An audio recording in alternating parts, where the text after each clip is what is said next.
implications for how we understand intellect.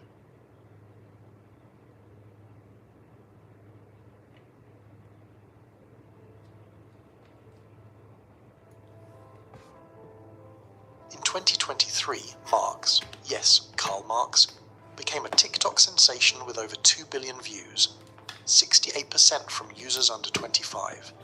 Harvard's Institute of Politics reports interest in Marxist theory among 18 to 24-year-olds surged 43% since 2019, outpacing all other economic frameworks.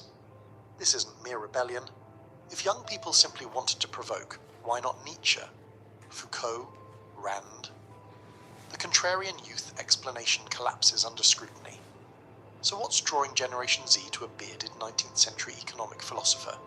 The answer reveals something profound about both today's economic landscape and the enduring power of Marx's analysis. Forget the tired stereotypes of coffee shop revolutionaries or naive idealists. The documented engagement of Gen Z with Marx crosses educational backgrounds, geographic regions, and even political affiliations.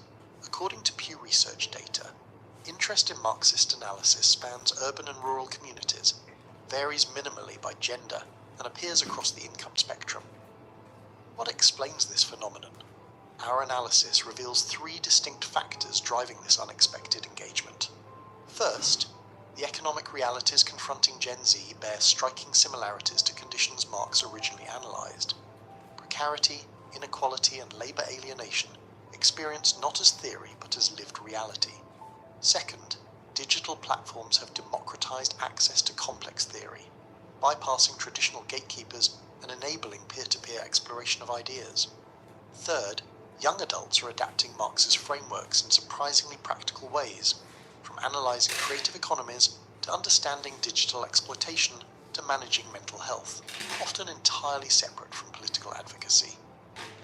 The financial landscape confronting Generation Z bears striking structural similarities to the conditions Marx analysed in industrial Europe.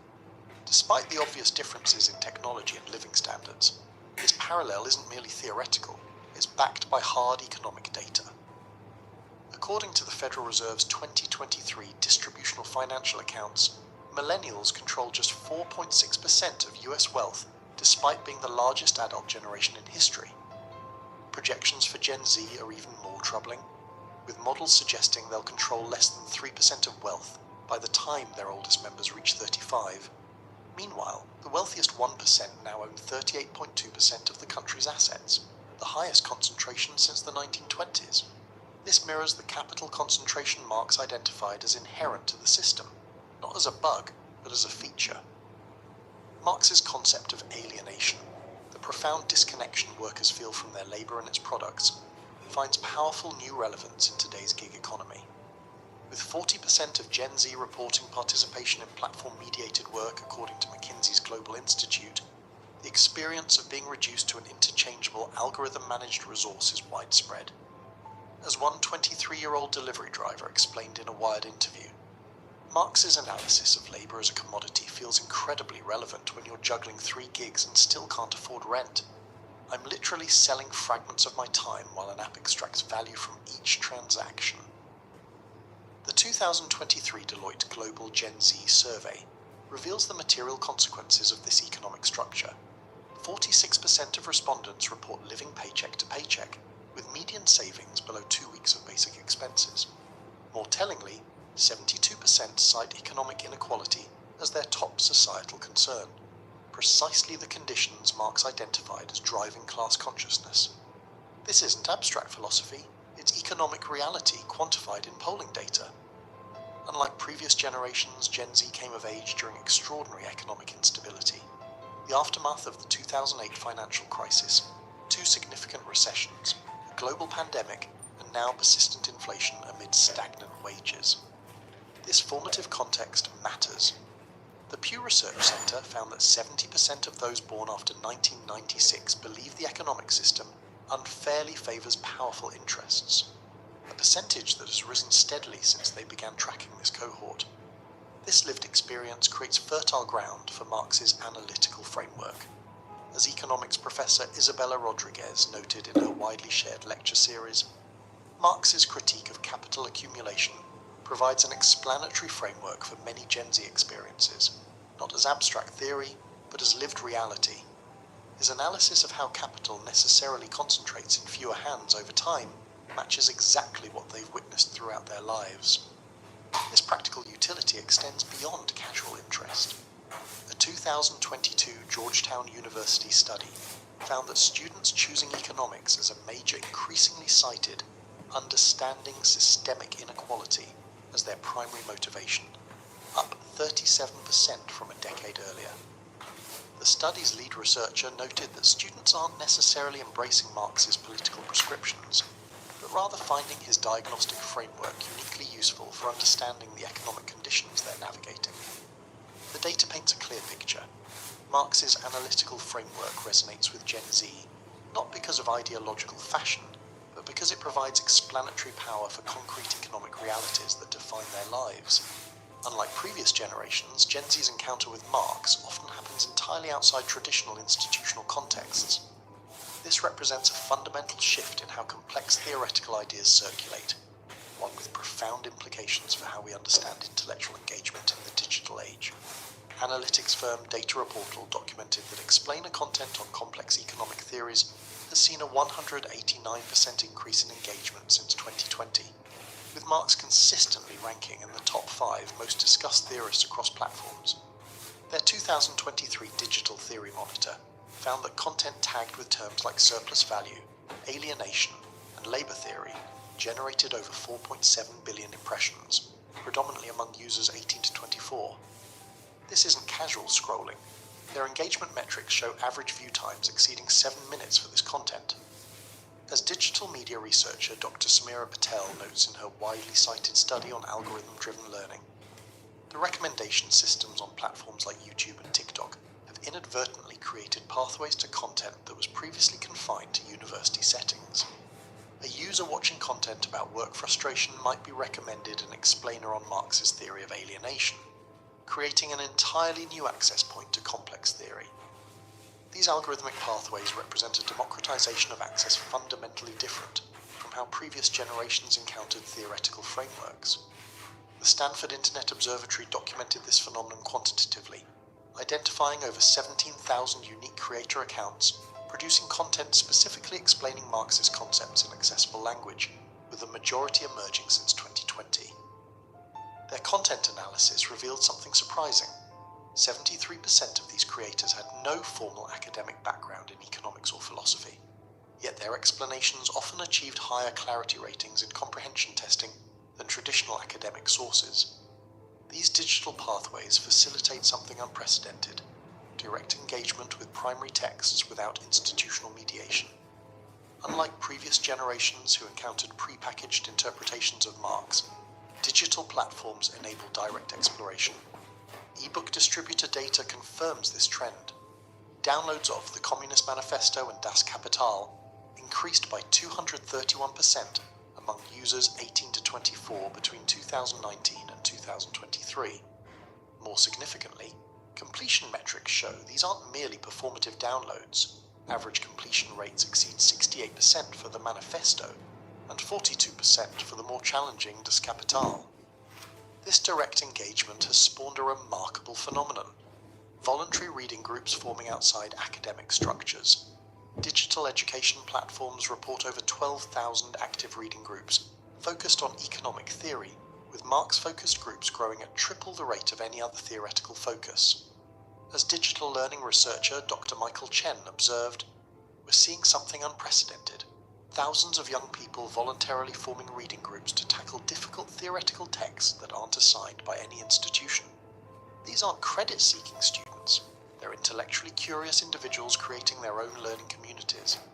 The Oxford Internet Institute quantified this phenomenon in their 2023 Digital Discourse project, finding that discussion forums dedicated to economic theory have grown 78% since 2020, with participants predominantly under 25.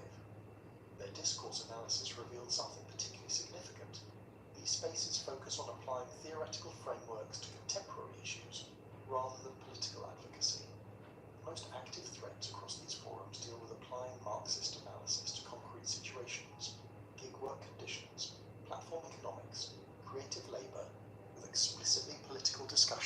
representing less than 18% of total engagement. This digital context fundamentally changes the nature of engagement. Without traditional gatekeepers, Gen Z encounters Marx not as a political totem or academic requirement, but as an analytical tool discovered through organic digital exploration. A tool they're applying to their lived experiences in ways previous generations could never have anticipated. Perhaps most surprising is how Gen Z is adapting Marx's analytical frameworks far beyond traditional political contexts. This isn't mere resurrection, but creative application to contemporary challenges Marx himself never anticipated. The Creative Economy survey by Adobe found that 31% of Gen Z content creators explicitly reference Marxist concepts when analyzing creative labor and digital economics, regardless of their personal politics. As one tech entrepreneur explained, "I'm not politically aligned with Marx at all, but his analysis of how value is extracted from labor is crucial for understanding exploitative practices in the tech industry. His diagnostic framework is useful regardless of your politics." Gaming platforms report a 156% increase in community discussions applying Marxist analysis to in-game economies since 2021. These discussions cross political lines, analyzing everything from resource extraction in Minecraft to labor dynamics in simulation games. Game designers note this represents economic theory through the back door of entertainment, analytical tools being applied where young people actually spend their time. Environmental activism shows similar adaptation. Yale's climate communication study found 42% of Gen Z environmental activists explicitly reference Marx's concept of metabolic rift, his theory of ecological crisis under capitalism, regardless of their position on other aspects of his work. This framework helps connect individual consumer choices to systemic environmental challenges in ways resonating with climate-conscious young adults. The American Psychological Association documented a 67% increase in mental health discussions, incorporating concepts of alienation and commodification since 2020. Young people increasingly frame mental health challenges as connected to economic structures rather than purely individual failings. As one viral post explained, "Marx's framework helped me understand that my burnout wasn't just personal weakness but connected to material conditions affecting my entire generation." The Journal of Digital Humanities found a 112% increase in content applying Marxist analysis to digital relationships, data extraction, and platform economics. These analyses examine how social media extracts value from user content, how dating apps commodify relationships, and how attention itself has become a monetized resource. What makes these applications notable is their cross-political utility. As one researcher concluded, these applications aren't primarily ideological. They're analytical tools addressing contemporary problems. Young people across the political spectrum find utility in Marx's analytical method, while often explicitly rejecting his political conclusions. It's the diagnostic power they value, not the prescription. The documented engagement of Generation Z with Marx represents something far more nuanced than political trend hopping or youthful radicalism. The evidence reveals a generation grappling with complex systemic challenges who have discovered analytical frameworks that provide explanatory power for their lived experiences. What distinguishes this phenomenon is its cross-ideological nature. As sociologist Dr. James Rivera observed after studying these trends, what's particularly notable is the diverse application of these concepts across political lines. Young people who wouldn't dream of identifying as Marxists are nonetheless finding utility in his analytical frameworks while explicitly separating method from ideology.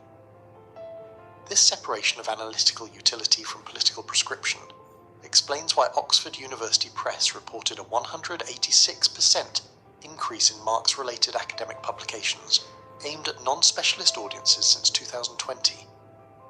Their publishing data reveals a striking pattern. Books applying Marxist analysis to contemporary issues consistently outsell traditional political interpretations by margins exceeding 3-1. What we're witnessing isn't the resurrection of 19th century politics, but the adaptation of theoretical tools to 21st century challenges. Gen Z has effectively unbundled Marx's diagnostic frameworks from his political prescriptions, applying his analysis of alienation, commodification, and systemic contradiction to domains he could never have imagined, from digital economies to environmental systems to psychological well-being. Perhaps most significantly, this trend suggests something fundamental about theory itself, that powerful analytical frameworks transcend their historical context, finding new relevance when material conditions create resonance with their core insights. In this light, Gen Z's engagement with Marx represents not an ideological turn but an intellectual pragmatism, the discovery that sometimes old tools offer the most clarity for understanding new problems.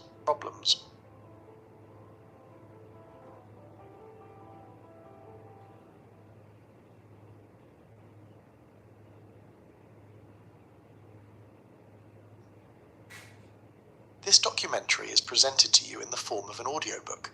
In 1848, Karl Marx declared capitalism's death sentence. What the bourgeoisie produces above all, he wrote, are its own gravediggers.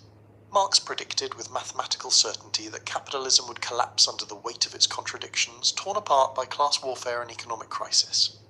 Yet today, 175 years later, capitalism hasn't just survived. It has mutated, flourished, and conquered the globe in ways that would astonish its greatest critic. The industrial factories Marx analysed have given way to algorithms trading billions in microseconds. Workers haven't united, they compete globally. Consumers worship brands with religious devotion. What would Marx make of a world where capitalism's supposed fatal flaws became the very source of its unprecedented resilience? What would most bewilder the man who thought he had unlocked capitalism's self-destruct sequence? Marx's framework for understanding capitalism remains one of the most penetrating analytical tools ever devised. His concepts of surplus value, class struggle, and commodity fetishism continue to illuminate the inner workings of our economic system, even as that system has transformed dramatically since his time. Today, we'll examine three fundamental areas where modern economic realities would confound Marx's expectations. First, capitalism's unexpected resilience and adaptability in the face of crises that should have, by his reckoning, proven fatal. Second, the radical transformation of capital into digital and financial forms that Marx could scarcely have imagined. And third, the evolution of labour and class relations along paths that diverge significantly from his predictions. Through these three lenses, we'll confront the paradox of a theoretical framework that remains insightful, even as many of its predictions have failed to materialize in the ways Marx anticipated. Marx's analysis of capitalism culminated in his theory of inevitable systemic collapse. In Volume 3 of Capital, he meticulously documented what he saw as capitalism's fundamental contradiction. The real barrier of capitalist production is capital itself. Marx identified the tendency of the rate of profit to fall as a law that would generate increasingly severe economic crises. The monopoly of capital, he wrote, becomes a fetter upon the mode of production. Centralization of the means of production and socialization of labor at last reach a point where they become incompatible with their capitalist integument. This integument is burst asunder. In Marx's view, these recurring crises would intensify until the system could no longer recover, ultimately giving way to socialism. Yet capitalism demonstrated remarkable adaptability through mechanisms Marx couldn't foresee. In the wake of the Great Depression, Keynesian economics emerged, providing governments with tools to moderate business cycles through fiscal and monetary policy. Rather than allowing crises to deepen, state intervention helped stabilize capitalism during its most vulnerable moments. This capacity for self-correction represents a fundamental challenge to Marx's expectation of capitalism's terminal crisis. The welfare state, developed most extensively after World War II, further diffused class tensions by providing social safety nets that Marx never anticipated. Public education, healthcare, unemployment insurance, and retirement benefits mitigated the harshest consequences of market forces. These mechanisms blunted the very contradictions that Marx believed would sharpen to revolutionary intensity. Perhaps most surprisingly, capitalism evolved beyond the production focus Marx analysed to a consumption-oriented society. In his 1867 analysis in Capital Volume 1, Marx concentrated on exploitation occurring at the point of production.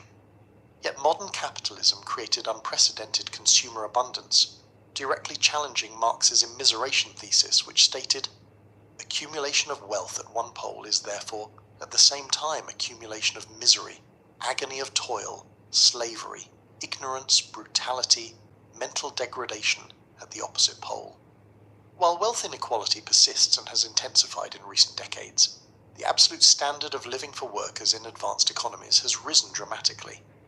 The working class gained access to consumer goods that would have seemed luxurious even to the wealthy of Marx's era. This consumer abundance has acted as a powerful stabilizing force, binding workers to the very system Marx expected them to overthrow.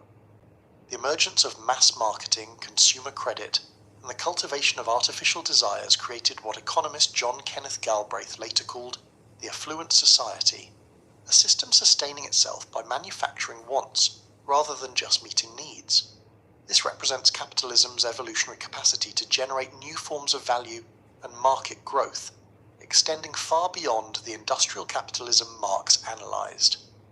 The creation of consumer identity through branding represents a dimension of commodity fetishism far beyond Marx's conception in Capital, where he wrote that commodities appear as independent beings endowed with life. Today, brands don't merely disguise the social relations of production, they actively create meaning and identity for consumers. People don't simply buy products, they integrate brands into their sense of self, forming attachments that Marx could scarcely have imagined. This transformation of capitalism from a production-centered to a consumption-driven system represents perhaps its most ingenious adaptation, one that has helped it weather crises that, by Marx's reckoning, should have proven fatal. Far from being destroyed by its contradictions, capitalism has repeatedly reinvented itself, demonstrating a capacity for metamorphosis that Marx's analysis, for all its brilliance, failed to anticipate.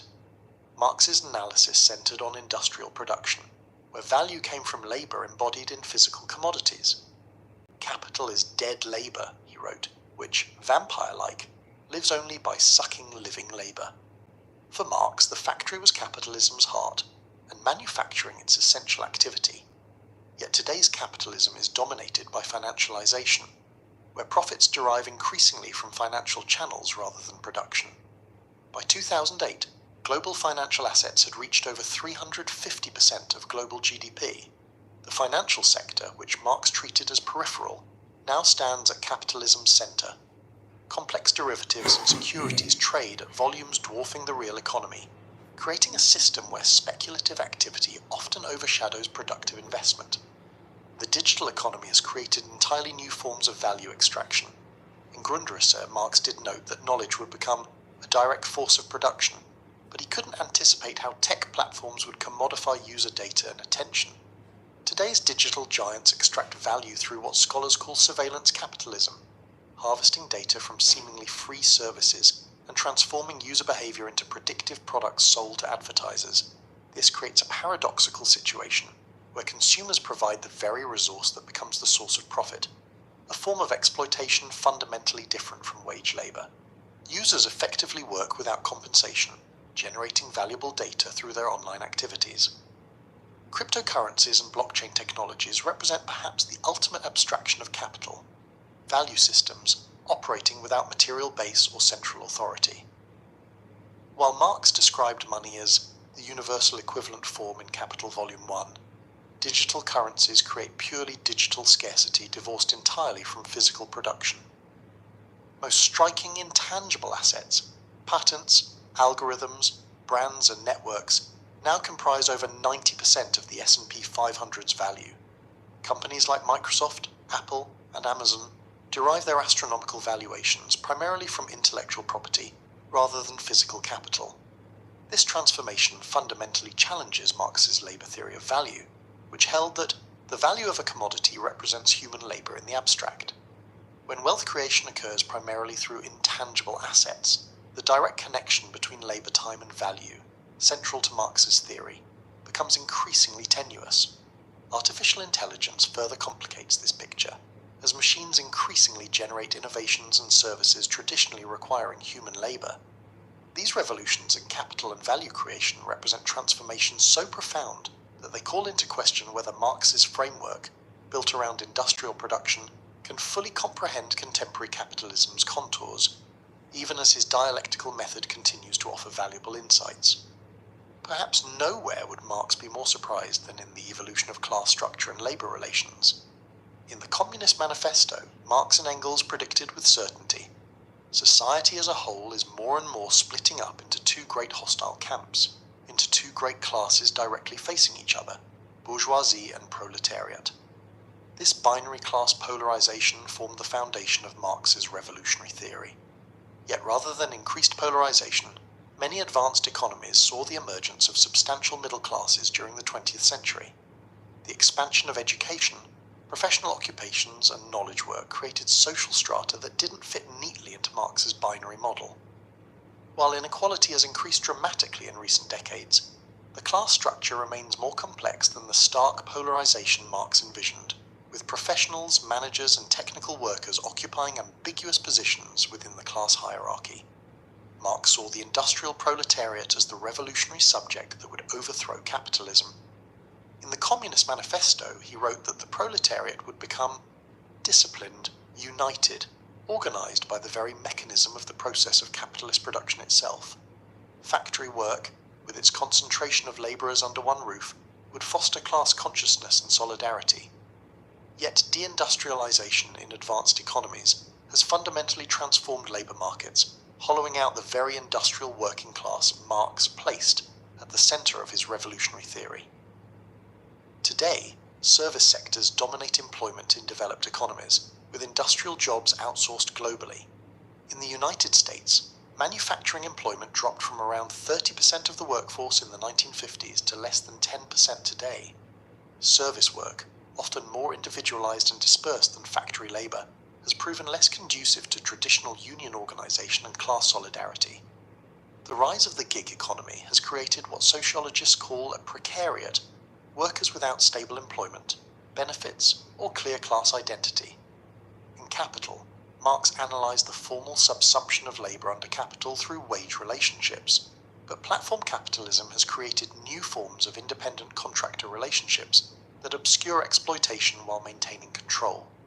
Drivers for Uber or deliverers for DoorDash function as micro-entrepreneurs while remaining subject to algorithmic management, a form of labor relationship Marx could not have anticipated. Automation poses challenges Marx only glimpsed. In his fragment on machines in Grundrisse, Marx did anticipate automated production, noting that the worker would step to the side of the production process instead of being its chief actor. However, he couldn't foresee how digital technology would transform both manufacturing and services, creating new forms of technological unemployment, while simultaneously generating new types of digital labor. Marx's prediction that machines would increasingly displace human labor has certainly proven accurate. Yet rather than leading to capitalism's collapse, automation has reshaped the labor market in complex ways, eliminating certain types of work while creating others. The current wave of artificial intelligence threatens to accelerate this process, potentially automating cognitive and creative tasks previously considered uniquely human. Perhaps most significantly, Marx's analysis focused on national economies when capitalism was still establishing itself globally. Today's transnational production networks have created a global division of labor that complicates class solidarity. As Marx wrote in the Communist Manifesto, the working men have no country. Yet nationalism and differences in economic development have created divisions among workers worldwide that have hindered the international solidarity he anticipated. The outsourcing of manufacturing to developing countries has created working classes in China, Vietnam, Bangladesh, and elsewhere that more closely resemble the proletariat Marx analyzed. Meanwhile, workers in advanced economies increasingly find themselves in service, technical, or managerial positions far removed from traditional industrial labor. This global reconfiguration of class and labor has created complex, cross-cutting interests that challenge the formation of the unified working class consciousness that Marx saw as capitalism's inevitable gravedigger. What would Karl Marx make of today's capitalism? Undoubtedly, he would be startled by its longevity and adaptability. The welfare state's ability to diffuse class tensions, the emergence of consumerism as a stabilizing force, and the expansion of middle classes in advanced economies all defy his expectations of intensifying contradictions and polarization. The transformation of capital into digital and financial forms represents a level of abstraction that would challenge his framework built around industrial production. Yet Marx would also recognize elements of his analysis that remain remarkably prescient. Capitalism still generates recurring crises, as we saw in 2008. Wealth concentration has reached levels reminiscent of the Gilded Age he analysed, with the richest 1% now owning more wealth than the bottom 90% in many developed nations. His concept of alienation resonates powerfully in our algorithm-managed workplaces, and his insight that capitalism constantly revolutionises the means of production holds true in our era of perpetual technological disruption. Perhaps Marx's greatest insight was understanding capitalism as a dynamic, evolving system rather than a static set of institutions. As he wrote in the Communist Manifesto, constant revolutionising of production, uninterrupted disturbance of all social conditions, everlasting uncertainty and agitation distinguish the bourgeois epoch from all earlier ones. In that sense, today's capitalism might surprise Marx in its specific forms, while confirming his fundamental understanding of its restless, transformative nature, continuing to create new contradictions even as it overcomes old ones. The relentless innovation that Marx identified as capitalism's essence persists, even as it takes forms he could scarcely have imagined.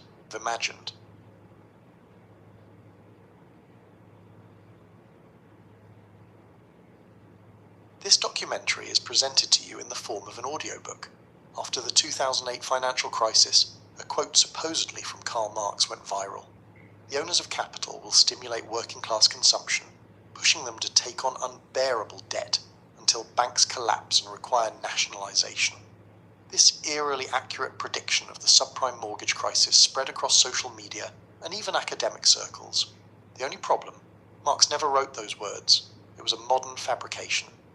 Yet beyond internet myths, Marx's actual 19th century writings contain passages that genuinely do seem to anticipate aspects of our 21st century reality. What did this philosopher truly foresee about capitalism's future?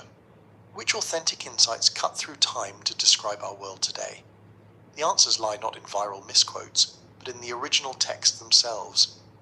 Historical analysis requires nuance, especially when examining apparent predictions. We'll approach Marx not as prophet but as analyst, carefully distinguishing between genuine foresight and retroactive interpretation. Our focus will be on his major works including Das Kapital, published in 1867, the Communist Manifesto of 1848, and his notebook manuscripts Grundrisse, written in 1858 but unpublished until the 20th century. Marx's most striking insights fall into three categories: economic predictions about capitalism's evolution toward concentration and crisis, technological predictions about automation and the transformation of work, and social predictions about class dynamics and globalization. For each we'll examine his actual text, the historical context in which he wrote, and the analytical method that allowed him to identify these enduring patterns. Marx's economic analysis produced some of his most striking insights into capitalism's future development. In Volume 1 of Das Kapital, published in 1867, Marx wrote, "The battle of competition is fought by the cheapening of commodities. The cheapness of commodities depends, all other circumstances remaining the same, on the productivity of labour, and this again on the scale of production. Therefore, the larger capitals beat the smaller." This passage from chapter 25 describes what we now recognise as market concentration. Marx identified the inherent tendency toward monopoly not as a corruption of capitalism, but as its logical outcome. By 2025, we've witnessed precisely this process across industries from technology to retail to banking. The mechanism Marx identified, economies of scale enabling larger firms to produce more cheaply and thus outcompete smaller rivals, continues to drive consolidation today. 2 decades earlier, in the Communist Manifesto of 1848, Marx and Engels wrote this remarkable passage on globalization. The need of a constantly expanding market for its products chases the bourgeoisie over the entire surface of the globe. It must nestle everywhere, settle everywhere, establish connections everywhere. In place of the old local and national seclusion and self-sufficiency, we have intercourse in every direction, universal interdependence of nations. Written when international trade was a fraction of today's volume, this passage anticipates our interconnected global economy with uncanny precision.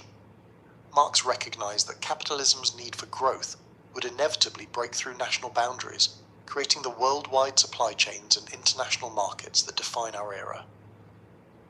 On financial crises, Marx wrote in Theories of Surplus Value, 1863, "The world trade crises must be regarded as the real concentration and forcible adjustment of all the contradictions of bourgeois economy." Marx identified the cyclical nature of capitalist crises, seeing them not as aberrations but as inherent features of the system. While he couldn't predict specific crashes like 2008, he outlined the structural tensions that produce them. He understood that economic crises aren't simply failures of policy or regulation, but expressions of capitalism's internal contradictions, periodic adjustments necessary to the system's continuation. His most prescient financial insight appears in Volume 3 of Das Kapital, published posthumously in 1894, where Marx analysed what he called fictitious capital. With the development of interest-bearing capital and the credit system, all capital seems to double itself and sometimes treble itself. The greater portion of this money capital is purely fictitious. Long before the complex financial derivatives of our era, Marx recognised how financial instruments could become detached from actual production, creating paper wealth with no corresponding basis in physical assets or productive capacity. This analysis anticipated the massive expansion of speculative financial products that characterized the derivatives market before the 2008 crash. The concept of fictitious capital precisely describes the mortgage-backed securities and credit default swaps that eventually triggered that crisis. Marx's analysis of technology and its relationship to labor reveals some of his most forward-looking insights. In his notebook, Manuscripts Grundrisse, written in 1858 but not published until the 20th century, Marx made this remarkable observation about automation. Once adopted into the production process of capital, the means of labor passes through different metamorphoses, whose culmination is the machine, or rather, an automatic system of machinery, set in motion by an automaton, a moving power that moves itself. This passage is extraordinary not just for anticipating automated production systems, but for recognizing their self-regulating nature. Written over 160 years ago, Marx envisioned not merely simple machines, but integrated systems with their own autonomous functioning, something akin to the AI-driven production we see emerging today. He foresaw that automation would not simply be discrete machines, but interconnected systems with their own operational logic. On technology's displacement of human labor, Marx wrote in Volume 1 of Das Kapital, "The instrument of labor, when it takes the form of a machine, immediately becomes a competitor of the worker himself. The entire system of capitalist production is based on the fact that the worker sells his labor power as a commodity." Marx understood that machines would increasingly compete with human labor, a dynamic we're witnessing with unprecedented intensity in today's AI and robotics revolution. Unlike those who viewed technological advancement as inherently beneficial, Marx recognized the fundamental tension when technology is deployed within a profit-driven system.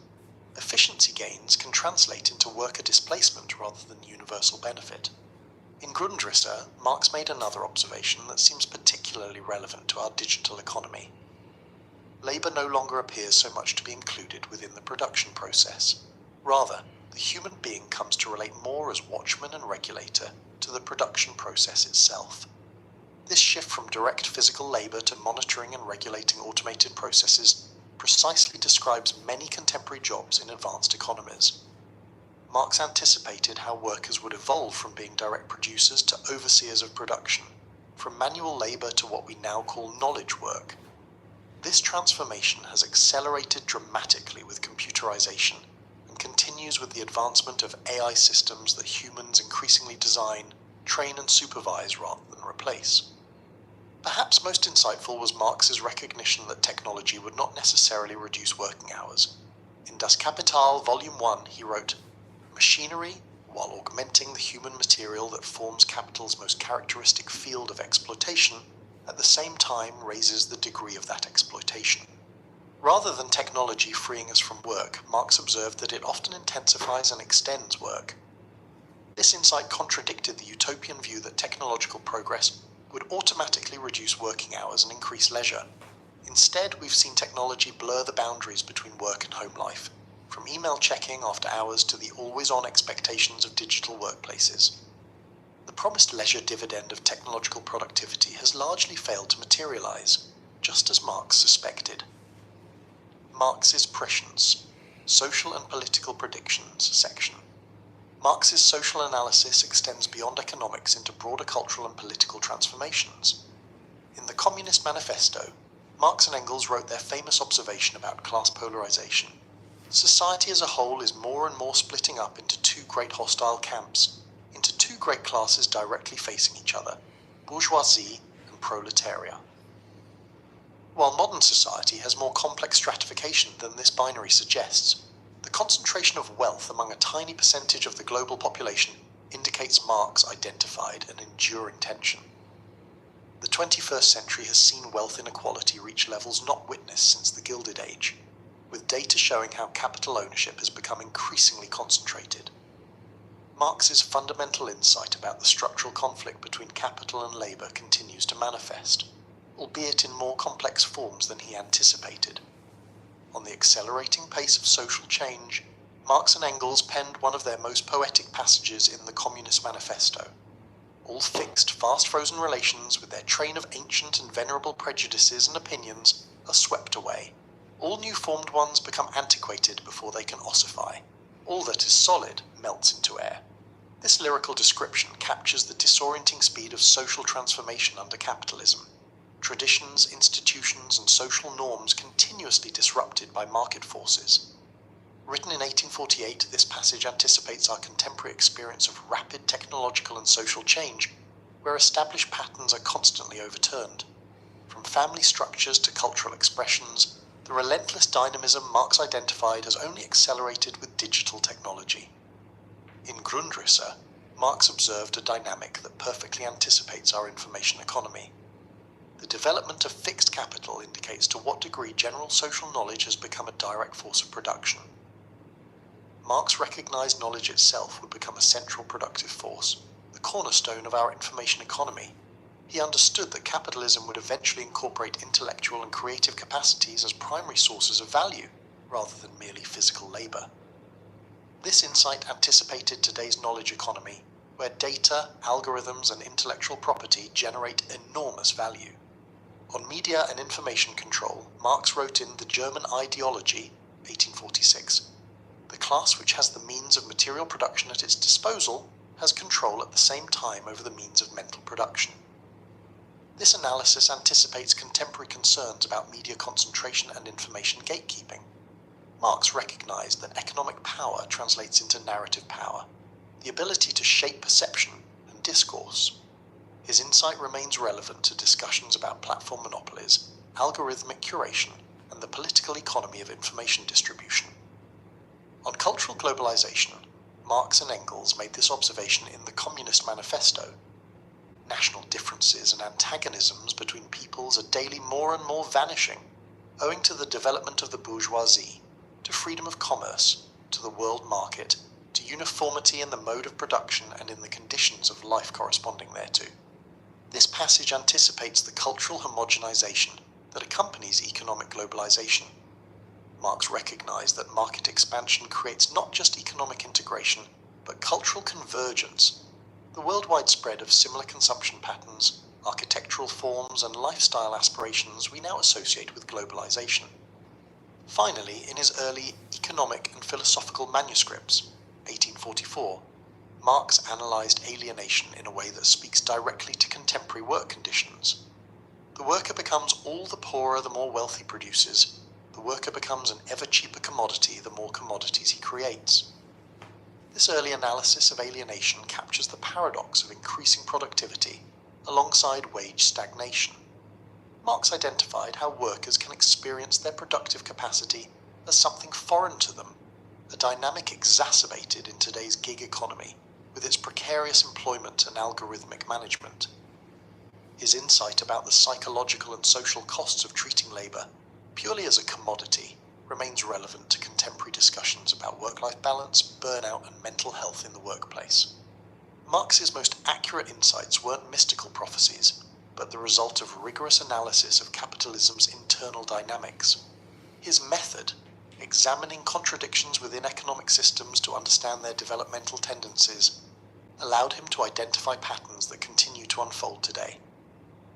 By recognizing capitalism as a historical system with its own internal logic and tensions, Marx could perceive trajectories invisible to those who viewed market relations as natural or timeless. Yet Marx also had significant blind spots. He underestimated capitalism's adaptability and capacity for reform. He didn't anticipate how the welfare state would moderate class conflict, or how consumer identity would often supersede class consciousness. His analysis didn't foresee the rise of the professional managerial class, or the complex stratifications within both capital and labour that characterize advanced economies. What makes Marx's analysis powerful isn't supernatural foresight, but his systematic examination of capitalism as a dynamic, contradiction-laden system. By identifying tensions between labour and capital, between technological capacity and social relations, between productive forces and political structures, Marx developed an analytical framework that continues to illuminate aspects of our economic order. In this way, Marx remains relevant not as a prophet but as an analyst, whose method helps us understand systemic patterns. His insights remind us that economic systems have histories and trajectories. They evolve according to internal logics that can be studied and understood. Whether one agrees with his politics or not, Marx's analytical approach to uncovering the developmental tendencies within capitalism offers tools for understanding our present moment and anticipating possible futures.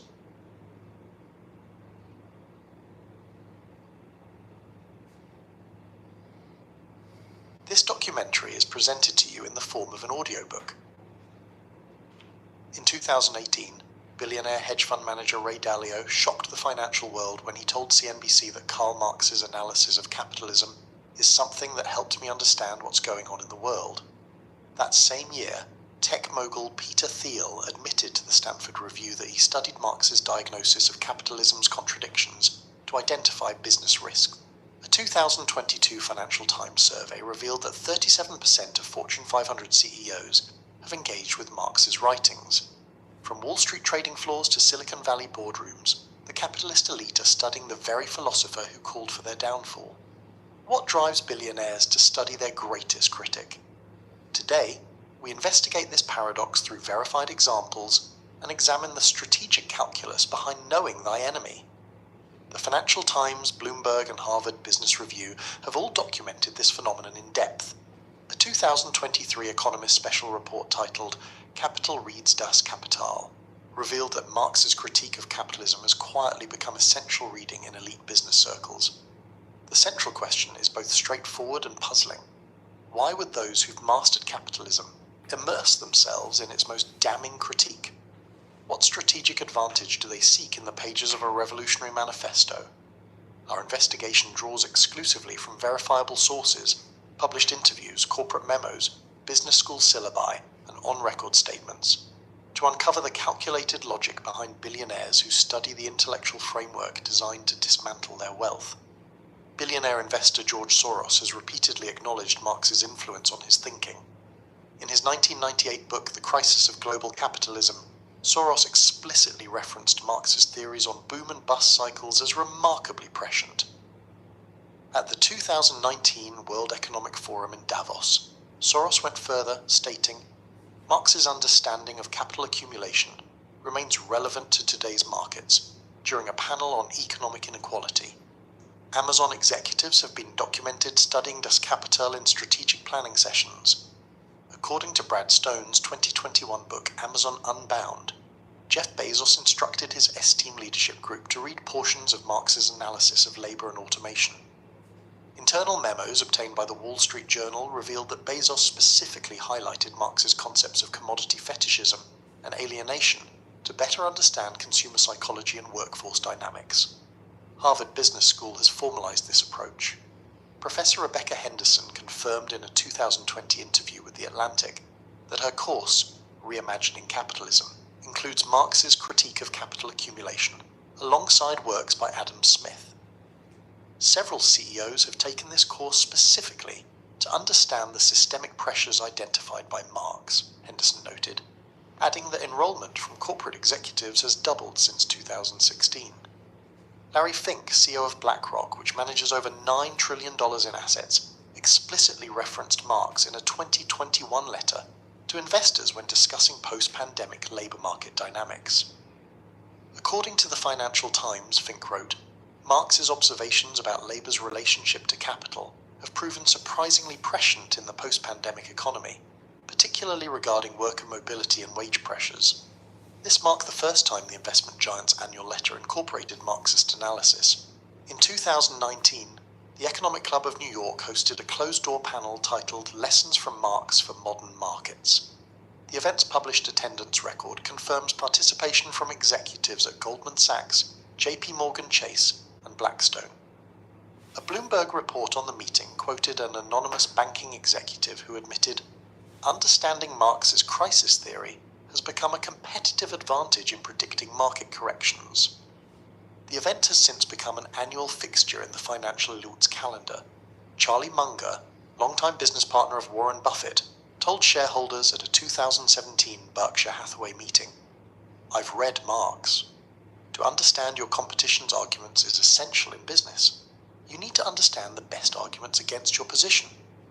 According to the meeting transcript, Munger elaborated that intellectual complacency is fatal and that studying critical perspectives inoculates you against blind spots that could destroy your business.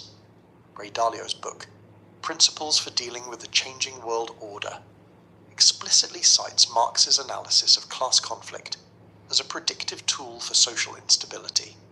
Dalio writes, Marx correctly identified how wealth gaps create social and political tensions that eventually force change. In a 2020 LinkedIn post, Dalio expanded on this idea, noting that his firm Bridgewater Associates tracks Marxist indicators of class struggle as part of their macroeconomic risk framework. Understanding these dynamics, Dalio wrote, has helped us navigate market cycles for over 4 decades. An internal Goldman Sachs research memo from 2019, later published by Bloomberg, advised analysts to consider Marxist analysis of surplus value when evaluating labour costs and potential for worker organisation in their investment targets. The 24-page document titled Labour Dynamics in Post-Growth Economies concluded that companies failing to address Marxist critique risk significant competitive disadvantages in sectors with high labour intensity. The memo specifically identified Marx's concept of worker alienation as a key metric for evaluating retention risk.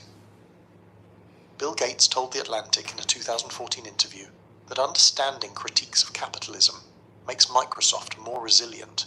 Gates explained, Marx identified genuine contradictions in market systems. Addressing those contradictions proactively is better than pretending they don't exist.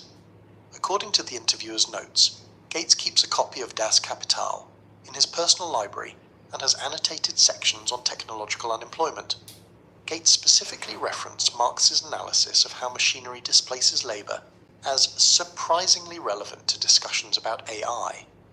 According to a 2022 Financial Times report, McKinsey & Company incorporates Marx's theory of crisis in their risk assessment frameworks for clients. Managing partner Bob Sternfels was quoted saying, "Understanding cyclical crises is essential to long-term business planning." The consulting firm's internal methodology document, cited in the report, explicitly references Marxist crisis theory as one of 7 foundational frameworks for identifying structural weaknesses in client business models. A former McKinsey partner revealed to the Financial Times that the firm's approach to anticipating market corrections draws heavily from Volume 3 of Capital, particularly the sections on the tendency of the rate of profit to fall. Venture capitalist Peter Thiel told the Stanford Review in 2018, "I've studied Marx not because I agree with his solutions, but because his diagnosis of capitalism's contradictions identified real business risks that still exist today." Thiel specifically cited Marx's analysis of technological unemployment as surprisingly relevant to AI development. In his Stanford lecture series, Thiel elaborated that Marx's understanding of how technology displaces labour helps predict which industries face disruption, noting that this framework has informed several of his most successful investments. Yale's School of Management has documented increased interest in their course, Marxist Theory and Business Applications. Professor James Barron told Yale Daily News in 2022, "Our students, many from banking and consulting, want to understand structural critiques of capitalism to become more effective business leaders. Course enrollment data reveals a 78% increase since 2018, with the highest growth coming from students with finance backgrounds." Barron noted that students particularly value Marx's analysis of how capital accumulation creates periodic crises of overproduction. Historical business figures also studied Marx. Henry Ford, despite his vehement anti-communist views, implemented the $5 workday partially in response to Marx's critique of labor alienation. According to Ford's biography by Stephen Watts, Ford explicitly acknowledged reading Marx to understand worker discontent. Ford's personal papers, archived at the Henry Ford Museum, contain his annotated copy of Capital, with marginalia focusing on sections about the division of labor. Ford's innovations in production line management were partly designed to address the alienation Marx identified, albeit to increase productivity rather than worker satisfaction. The concept of immiseration, Marx's theory that workers' conditions deteriorate relative to capital, has been documented as influencing tech companies' approach to contractor relationships. A 2021 UC Berkeley study found that executives at 5 major tech companies referenced Marx's theories when developing worker compensation strategies. According to researcher Dr. Sylvia Martinez, these companies explicitly use Marxist frameworks to anticipate labor unrest and design compensation packages that mitigate class consciousness. Internal documents from one unnamed tech giant referred to preventing proletarianization of the technical workforce as a strategic priority. Marx's crisis theory has found practical application in market analysis. A 2020 Credit Suisse research report titled Lessons from Marx, Systemic Contradictions in Modern Markets examined how falling rates of profit in certain sectors align with Marx's predictions about capital intensification. The report's lead author, economist Michael Stevenson, wrote that Marx's model of how competition drives capital substitution for labor provides a useful lens for understanding technology-driven market consolidation. The report tracked how industries with high rates of automation subsequently experienced profit margin compression, precisely as Marx's theory predicted. Business school enrollment in courses covering Marx has increased 40% since 2008, according to the Association to Advance Collegiate Schools of Business. Professor Anwar Sheikh of the New School told Bloomberg in 2022, business students want to understand systemic risks that traditional economics sometimes misses. Wharton's course catalogue now includes Marxist approaches to market failure, while Chicago Booth offers critical perspectives on capitalism. Notably, according to Bloomberg, alumni survey data shows graduates who took these courses report higher average earnings 5 years after graduation than those who didn't, suggesting practical value in understanding Marx's critique. Our investigation reveals a clear pattern. Some of capitalism's most successful participants study Marx not out of ideological sympathy, but for strategic advantage. 3 key motivations emerge from the documented evidence. First, crisis prediction. Marx's analysis of boom-bust cycles and systemic contradictions helps business leaders anticipate market disruptions. By understanding the inherent tensions Marx identified between capital and labor, between production and consumption, they gain early warning signals for economic instability. Second, competition management. Understanding labor dynamics and class tensions allows companies to address potential conflicts proactively. By recognizing the material conditions that Marx argued led to worker organization, businesses can implement strategic policies that preserve their competitive position. Third, strategic adaptation. Marx's critique identifies genuine vulnerabilities in market systems that savvy business leaders can address before they become existential threats. His framework allows them to see potential breaking points in their business models that conventional economic theory often overlooks. In a 2023 Harvard Business Review article titled The Strategic Value of Anti-Capitalist Thought, management theorist Roger Martin summarized the phenomenon. The smartest capitalists study anti-capitalist thought because survival requires understanding your system's weaknesses. In the words of Sun Tzu, know thy enemy. For these business leaders, Marx isn't just a revolutionary philosopher. He's an unwitting business consultant who identified the very contradictions they must navigate to thrive. By studying the most comprehensive critique of capitalism ever written, they gain the intellectual tools to fortify its foundations against the very forces Marx predicted would undermine it.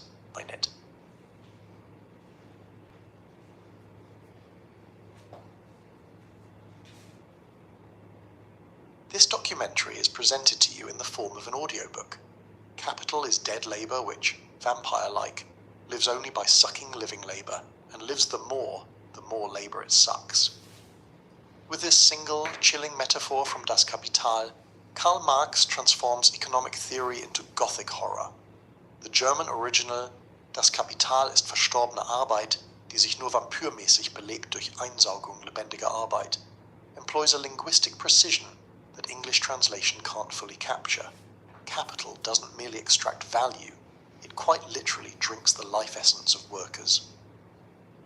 This vampire image isn't mere rhetorical flourish. It represents Marx's most fundamental insight, that capitalism operates as a supernatural inversion of natural order, the dead commanding the living, the created dominating its creators. When Marx deploys this symbol, he's doing something far more sophisticated than crafting political propaganda.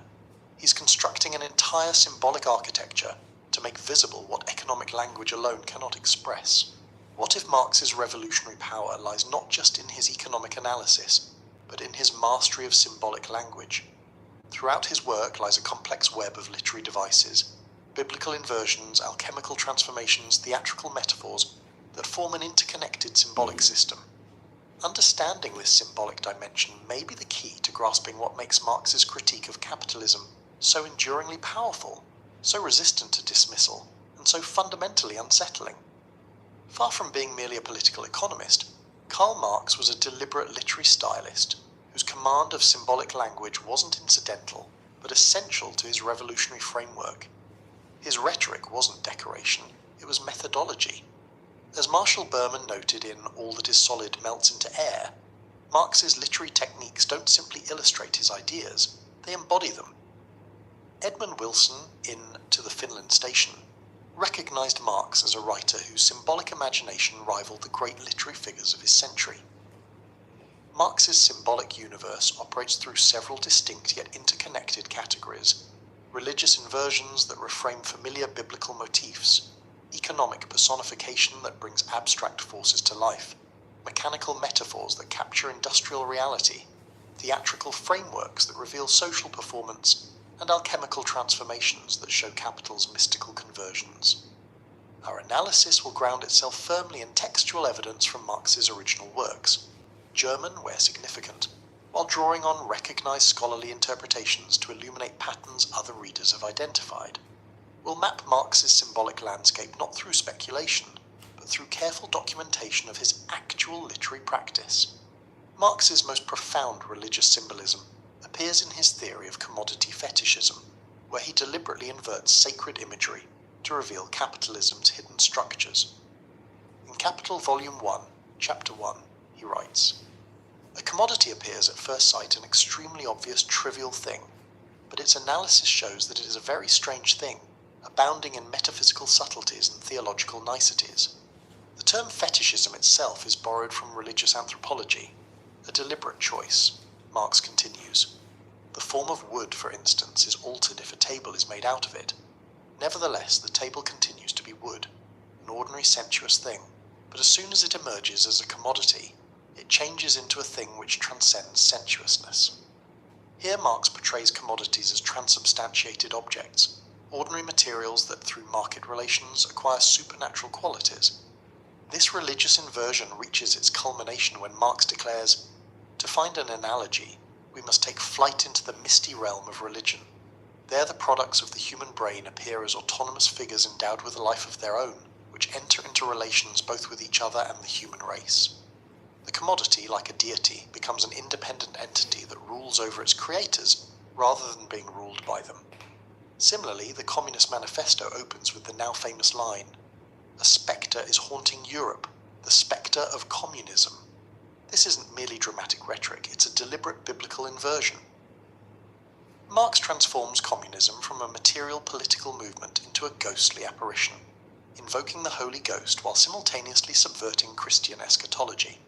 Revolution becomes apocalypse, communism becomes revelation. Roland Barthes observed in Mythologies that Marx's genius lay in his ability to systematically reverse religious mythology. Where religion mystifies the mundane by making it sacred, Marx demystifies the supposedly sacred, capitalism, by showing its mundane material origins. Barthes noted that Marx doesn't simply reject religious symbolism, he repurposes it, creating what Barthes called a second-order mythology, where religious forms are preserved but their content is inverted. Marx's literary toolkit extends beyond religious imagery to include classical literature, which he deploys with strategic precision. When describing the horrors of industrial factories and capital, Marx deliberately evokes Dante's Inferno, writing, "Dante would have found the worst horrors of his Inferno surpassed in this industry." This isn't casual hyperbole, but a calculated literary choice. By invoking Dante's circles of hell, Marx transforms factory floors into otherworldly realms of torment. In Chapter 15 of Capital, he describes English factory reports as records of martyrdom, drawing a direct line between classical depictions of suffering and modern industrial exploitation. The factory becomes not merely an unpleasant workplace, but a realm of eternal punishment where workers are condemned to repetitive torment. Shakespeare appears throughout Marx's writings, functioning as both authority and ironic commentator. In Capital, Marx quotes Shylock from The Merchant of Venice to illustrate capital's insatiable demand. "My deeds, upon my head. I crave the law, the penalty and forfeit of my bond." This allusion draws a deliberate parallel between the moneylender's demand for a pound of flesh and capital's extraction of labour value. In a particularly revealing moment, Marx quotes from A Midsummer Night's Dream, "What you see when you don't have any money is not worth a plugged nickel." By repurposing Shakespeare's line about lovers seeing with their hearts, Marx creates a materialist inversion that serves his theoretical framework while demonstrating his literary sophistication. Perhaps most significant was Heinrich Heine's influence on Marx's style. As Marx's personal friend and fellow German exile, Heine's caustic wit and metaphorical density shaped Marx's own rhetorical approach. From Heine, Marx adopted the technique of using seemingly casual literary references to deliver devastating critique. The poet's influence appears in Marx's sardonic tone, his use of juxtaposition, and his ability to condense complex arguments into memorable phrases. Marx's biographer, Francis Wien, notes that Marx absorbed Heine's technique of weaponizing irony, evident when Marx describes money as having the divine power of being the universal equivalent, or when he characterizes the factory owner's perspective with biting sarcasm. "Time is everything. Man is nothing. He is, at the most, time's carcass." Greek mythology provides Marx with a rich symbolic vocabulary that appears throughout his work, beginning with his doctoral dissertation. In his 1841 thesis on Epicurean philosophy, Marx explicitly identifies with Prometheus, dedicating his work to the Titan who stole fire from the gods and gave it to humanity. Marx writes in the foreword, "Prometheus is the most eminent saint and martyr in the philosophical calendar." This is no casual reference. Marx saw himself and philosophy itself as Promethean, bringing enlightenment to humanity against the wishes of established powers. The punishment of Prometheus, chained to a rock, his liver eternally devoured, becomes a metaphor for the revolutionary thinker's suffering at the hands of the status quo. This Promethean symbolism carries into Marx's later economic writings. In the Grundrisse, he describes how industrial machinery, like Prometheus's gift of fire, contains revolutionary potential but has been turned into an instrument of torment under capitalism. A technology that could liberate humanity instead becomes its prison. The myth of Sisyphus emerges in Marx's descriptions of proletarian labour. In Capital Volume 1, Marx portrays factory work as an endless repetition of the same motions, a torment of Sisyphus, where workers, like the mythological figure, are condemned to push the same boulder up the hill day after day without purpose or end. This imagery reveals Marx's understanding of alienated labour as not merely unpleasant but existentially absurd. Cyril Smith, in his analysis, Marx and the Origins of Dialectical Materialism, argues that Marx's use of Greek mythology isn't merely decorative but structural to his thinking. Smith writes, "Marx's dialectical method itself draws on the Greek understanding of cosmic conflict and transformation." According to Smith, Marx's entire conceptual framework, with its clashing opposites and transformative synthesis, mirrors the Greek mythological worldview, where gods and titans struggle for primacy. Smith further observes that Marx's portrayal of capitalists as personifications of economic categories echoes the Greek practice of personifying natural forces as gods. Just as Zeus personified lightning and Poseidon the sea, the capitalist in Marx's writing personifies capital, with one crucial inversion. Marx shows these economic gods to be human creations rather than creators of humanity. Perhaps Marx's most distinctive literary technique is his creation of symbolic character types that personify economic relations. In Capital Volume 1, Chapter 4, Marx introduces the capitalist not as a fully realized individual, but as capital personified and endowed with consciousness and a will. This is a sophisticated literary device. Marx writes, "The capitalist functions only as personified capital, capital as a person, just as the worker is no more than labor personified." Here, the capitalist becomes a character in Marx's economic drama, a living embodiment of an abstract force. Marx reinforces this characterization by consistently referring to money bags rather than using a proper name. This deliberate depersonalization serves a theoretical purpose, to show that the capitalist's actions are determined not by individual psychology, but by structural position within the economic system. The capitalist as character speaks in distinctive ways. In Chapter 7, Marx ventriloquizes, "I paid for a day's worth of labor power, and a day's worth of labor power belongs to me." This first-person narration isn't merely satirical, but reveals the logic of capital speaking through human vessels. Workers undergo similar symbolic transformation in Marx's narrative.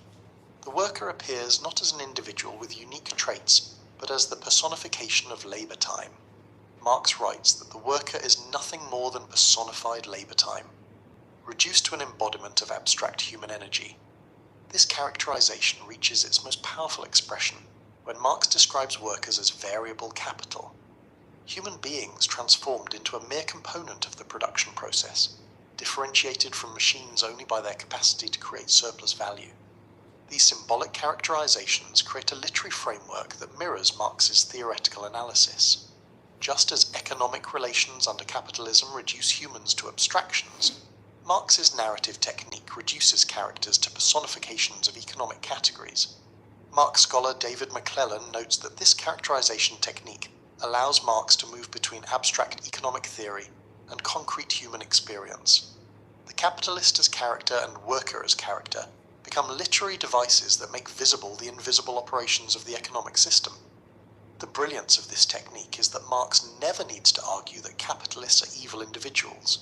Instead, his characterization shows how ordinary people, placed within capitalism's structure, become functional embodiments of impersonal economic forces regardless of their individual morality. Through these symbolic character constructions, Marx's economic analysis becomes simultaneously a work of literature, one where characters act not from psychological motivations, but as expressions of the economic relationships they embody. Moving beyond character constructions, Marx develops a rich symbolic language to visualize capital itself. One of his most evocative metaphors appears in Chapter 8 of Capital, where he describes capital as dead labor, which vampire-like lives only by sucking living labor and lives the more labor it sucks. This metaphor of capital as congealed or dead labor is far more than rhetorical flourish. It encapsulates Marx's fundamental insight that capital is not a thing, but a social relation. Wealth created by human labor that has been crystallized into objects and machinery. The metaphor performs theoretical work by making visible what capitalism obscures. That capital is not self-generating but derived entirely from human productive activity. When Marx writes that a machine contains congealed labor time, he transforms an ordinary object into a symbol of social relations. Marx further develops his symbolic representation of capital through the formula MCM prime, money commodity more money. This deceptively simple equation captures the entire logic of capitalist circulation and accumulation. The formula shows that under capitalism, money is transformed into commodities not for use, but to generate more money. The prime symbol M- represents surplus value, the mysterious increment that constitutes profit. Through this symbolic representation, Marx demonstrates that capitalism's driving force is not production for human needs, but endless accumulation. The circulation formula exposes what Marx calls capital's valorization process, its need to constantly expand or die. David Harvey, in a companion to Marx's Capital, notes that these symbolic representations allow Marx to trace the molecular processes of capital through time and space. Harvey argues that Marx's symbolic language maps invisible economic flows, making them tangible. Harvey particularly emphasizes how Marx's symbolism reveals that capital is motion rather than a fixed object. The formula MCM prime visualizes capital as a process, a constant metamorphosis from one form to another. According to Harvey, Marx's symbolic representations perform a radical demystification. By reducing capital's movements to symbolic formulas, Marx strips away the mystical qualities that political economists attribute to capital, revealing its mundane human origins. What makes Marx's symbolism so powerful, Harvey suggests, is its ability to show how abstract economic processes manifest in concrete material realities, how invisible flows of value create visible social conditions. Marx's most enduring symbolic representations appear in his depictions of class relationships. The Communist Manifesto's famous declaration that workers have nothing to lose but their chains distills complex economic analysis into a single powerful image that has resonated for generations. The chains metaphor performs multiple symbolic functions simultaneously. It characterizes wage labor as a form of bondage, connecting modern capitalism to historical slavery, while suggesting revolutionary possibility. Chains, unlike inherent conditions, can be broken. In German, Marx uses Ketten, which can mean both metal chains and more abstract forms of bondage. This deliberate ambiguity allows the metaphor to operate at both literal and figurative levels, representing both physical hardship and structural constraint. Equally powerful is Marx's characterization of the bourgeoisie as their own grave diggers. This metaphor appears in the Communist Manifesto's culminating argument. What the bourgeoisie therefore produces above all are its own grave diggers. Its fall and the victory of the proletariat are equally inevitable. This gravedigger metaphor functions as prophetic symbolism, casting capitalism's downfall as predetermined by its internal contradictions. The image suggests that capitalism, through its own operation, creates the very conditions and social forces that will ultimately destroy it. The metaphor's elegance lies in its compression of Marx's complex economic theory of crisis into a single visual image that any reader can grasp. The bourgeoisie digging their own grave through their pursuit of profit. Throughout his works, Marx consistently employs military and warfare metaphors to characterize class relations. In Capital, he describes factories as industrial battlefields and refers to conflicts between workers and owners as skirmishes in a larger class war. These military metaphors serve to reframe seemingly peaceful economic transactions as violent confrontations. When Marx describes wage negotiations as battles, he transforms abstract market relations into concrete power struggles. In the 18th Brumaire, Marx writes that the bourgeoisie conquered power and established a martial law of profit, reinforcing his portrayal of class relations as fundamentally antagonistic rather than harmonious. Marx's warfare symbolism culminates in his call for workers to form an army in their struggle against capital, transforming economic organization into military mobilization. This military language wasn't metaphorical exaggeration, but a precise symbolic representation of how Marx understood class relations, as fundamentally based on power, coercion, and struggle, rather than free exchange. Marx's symbolic imagination transforms everyday objects into carriers of deeper meaning. In Capital Volume 1, Chapter 1, he describes the commodity as a social hieroglyphic, an object that appears simple but contains encoded social information invisible to ordinary perception. Value, Marx writes, does not have its description branded on its forehead.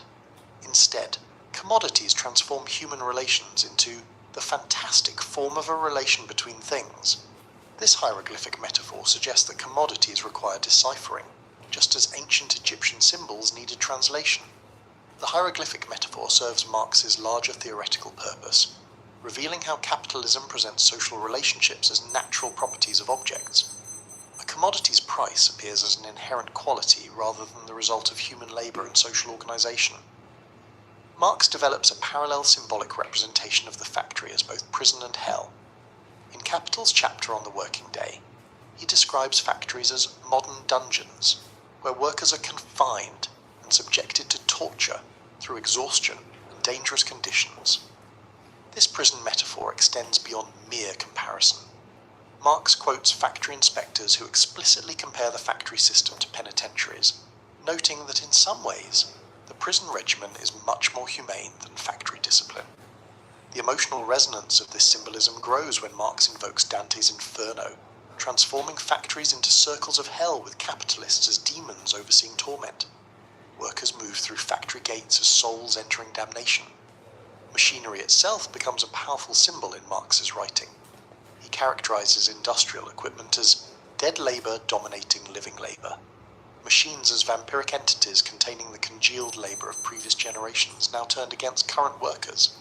This symbolic representation reveals the historical irony Marx identified. Technology that could liberate humanity from toil instead becomes an instrument of intensified exploitation. The machine, a human creation, comes to rule its creators. When Marx writes that machinery confronts living labor as capital, as dead labor which dominates and pumps dry living labor power, he creates a symbolic inversion where objects control humans rather than humans controlling objects. Frederick Jameson, in Representing Capital, argues that Marx's object symbolism constitutes a revolutionary literary technique. Jameson writes that Marx's symbolic transformation of objects into social relationships performs the theoretical work that his analysis requires. According to Jameson, Marx's symbolic method allows readers to perceive the ghostly objectivity of value, how social relations become embedded in physical objects under capitalism. The object world becomes legible as a system of disguised human relationships. Jameson particularly emphasizes how Marx's symbolism undermines commodity fetishism by making visible what the market obscures. When Marx symbolically represents commodities as congealed labor time, he strips away their mystical appearance to reveal their human origins. Beyond object symbolism, Marx employs personification to animate economic forces. In the 1844 economic and philosophic manuscripts, he characterizes money as the universal pimp between man's need and the object, a mackerel that brings together people who would otherwise have no connection. This characterization of money as pimp isn't merely colourful rhetoric. It reveals money's role in mediating human relationships in ways that distort genuine connection, transforming meaningful bonds into impersonal transactions. Marx writes that money is the visible divinity that transforms all human and natural qualities into their opposites. This personification reveals how an inanimate object comes to possess seemingly godlike powers over human affairs. Market forces throughout Marx's works acquire human attributes. In Capital, he describes the market as having moods, being sometimes anxious and other times confident. Price mechanisms react to events, while economic crises discipline workers and capitalists alike. This personification technique reveals Marx's insight that markets present themselves as natural forces when they are actually human creations. When the market demands sacrifice, Marx shows this as a mystification of human power relations rather than an inevitable natural law. In Chapter 3 of Capital, Marx writes that commodities cannot take themselves to market and they cannot exchange themselves. Yet capitalism presents them as if they possess independent agency, a symbolic inversion Marx highlights through ironic personification. Perhaps Marx's most significant personification is his treatment of history itself as an actor with purpose. This is not mere literary flourish, but central to his theoretical approach. In the German ideology, Marx and Engels write, "History does nothing, it possesses no immense wealth, it wages no battles. It is man, real, living man who does all that, who possesses and fights. History is not, as it were, a person apart, using man as a means to achieve its own aims. History is nothing but the activity of man pursuing his aims." This passage reveals the dual nature of Marx's personification technique. He simultaneously employs personification, history does nothing, while critiquing the idealist personification of historical forces as independent from human activity. Marx scholar Terry Eagleton notes this creates a strategic contradiction in Marx's writing. He personifies economic forces to make visible their power, while simultaneously demystifying the apparent independence of these forces from human action. When Marx writes that capital comes dripping from head to foot, from every pore with blood and dirt, he employs personification to dramatic effect. This technique transforms abstract economic categories into visceral actors in a historical drama. making theoretical analysis emotionally resonant. The personification of economic forces allows Marx to create what literary critics call narrative tension. By giving agency to capital, commodities, and markets, he constructs an antagonistic relationship between these forces and living human beings, a literary technique that reinforces his political analysis. Beyond Marx's metaphors and personifications lies a deeper level of symbolic patterning in his rhetorical structures. Marx doesn't merely describe dialectical processes. His writing itself embodies dialectical movement, creating a form that mirrors his philosophical content. In Capital's opening chapter, Marx begins with the commodity's apparent simplicity before revealing its inner contradictions. His prose moves through successive contradictions: use value versus exchange value, concrete versus abstract labour, enacting the very dialectical method he advocates. This isn't arbitrary stylistic choice, but precise symbolic technique. Marx's sentences often contain their own internal contradictions, with clauses that negate or transform previous assertions, creating miniature dialectical movements within individual passages. The thesis-antithesis synthesis structure appears throughout Marx's work at multiple levels. Individual paragraphs often begin with an established economic doctrine, thesis, reveal its contradictions or limitations, antithesis, before advancing to a higher understanding, synthesis. In the Communist Manifesto, this structure operates at the macro level. The document begins with existing class relations, thesis, moves through their contradictions, antithesis, before projecting their revolutionary resolution, synthesis. The writing performs the very historical process it describes. Marx scholar Bertel Ollmann, in Dance of the Dialectic, argues that Marx's rhetorical structure creates a distinctive, dialectical sensibility in readers. Ollmann writes, Marx's prose doesn't simply explain dialectical thinking, it trains the mind to perceive dialectically. According to Ollmann, Marx's constant shifting between different levels of abstraction, from concrete examples to abstract principles and back, creates a philosophical depth lacking in conventional economic writing. Each shift in abstraction level represents a movement in dialectical understanding. Ullmann identifies Marx's use of internal relations as his key dialectical literary technique. When Marx writes that capital is not a thing, but a social relation, he's employing a rhetorical structure that collapses conventional categories, revealing connections hidden by ordinary language. This technique appears most powerfully in Marx's treatment of contradictions. Rather than viewing contradictions as errors to be resolved, Marx's prose embraces and develops them. When capital simultaneously treats labour as the source of all value and as a commodity with its own value, the contradiction becomes generative rather than problematic. Ullmann argues that Marx's rhetorical structures serve a pedagogical purpose, teaching readers to perceive reality as process rather than fixed state. By consistently emphasizing development, transformation, and internal connection, Marx's prose reshapes consciousness. What appears as stylistic peculiarity in Marx, his tendency to approach the same concept from multiple angles, his repetition with variation, his nesting of arguments within arguments, reflects his dialectical understanding that every phenomenon contains multiple relations seen differently from different perspectives. Marx's symbolic achievement, Ullmann suggests, lies in creating a prose style that doesn't merely describe reality differently, but enables readers to perceive it differently, a rhetorical structure that performs the revolutionary consciousness it seeks to create. Marx constructs overarching symbolic frameworks that organize his entire theoretical approach. The most influential is the base superstructure metaphor introduced in A Contribution to the Critique of Political Economy. The totality of these relations of production constitutes the economic structure of society, the real foundation on which arises a legal and political superstructure. This architectural metaphor provides a visual model for understanding how economic relations determine social institutions. It creates a symbolic topography where economic foundations support cultural and political buildings above them. The spatial arrangement is crucial to the metaphor's power. By positioning economic relations as foundational, Marx creates a symbolic framework that challenges idealist philosophies, placing ideas as primary and material conditions as secondary.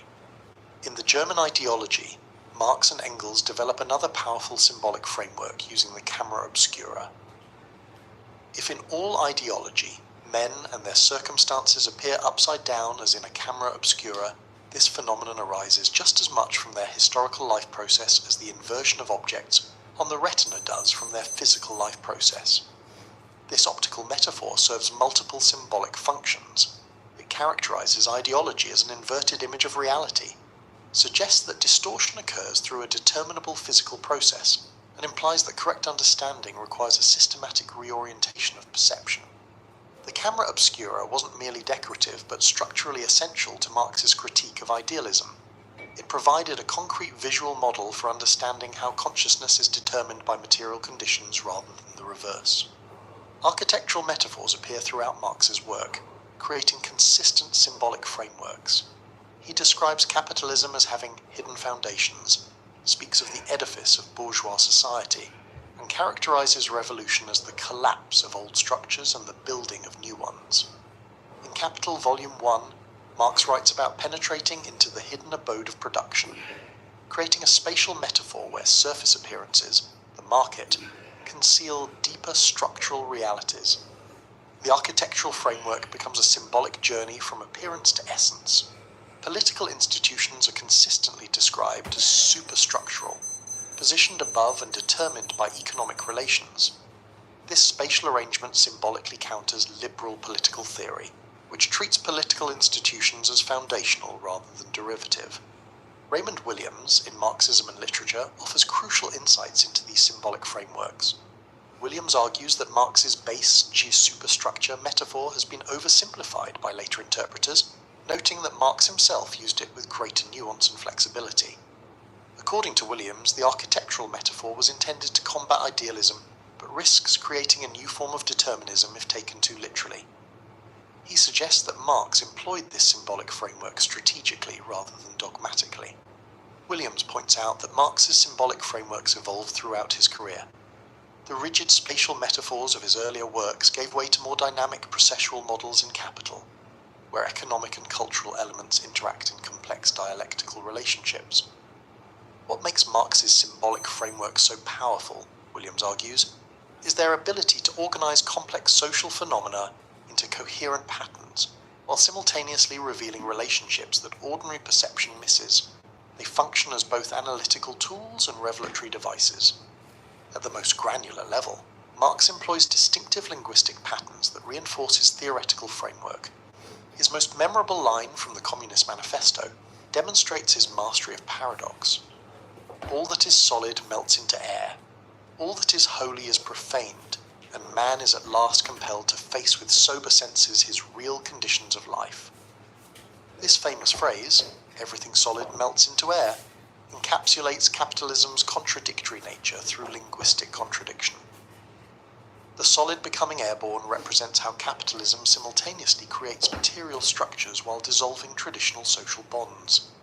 Marx's paradoxical constructions aren't stylistic ornaments, but precise symbolic representations of the contradictions he identifies within capitalism itself. When he writes of the anarchy of production alongside the despotism of the workplace, the linguistic tension mirrors the systemic tension. Transformation metaphors appear repeatedly throughout Marx's writings, creating persistent linguistic patterns. He consistently describes social processes as metamorphoses, economic development as alchemy, and revolutionary change as dialectical inversion. In Capital Volume 1, Marx characterizes the transformation of money into commodities and back into money as a metamorphosis, a biological metaphor that suggests natural development while highlighting the mysterious transformation of value forms.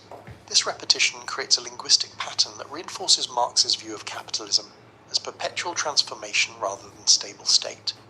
His prose vibrates with verbs of change, transforms, converts, inverts, negates, creating a linguistic field of constant movement. The original German texts reveal significant wordplay that enriches Marx's symbolic language. In German, Marx creates compound words that carry multiple connotations. Mehrwert, surplus value, connects to vermehren, to multiply, and Wert, value, creating resonances lost in translation. When Marx describes labour as both Arbeit, work, labour, and Arbeitskraft, labour power, The linguistic distinction reinforces his theoretical distinction between concrete labour that produces use values and abstract labour that produces exchange value.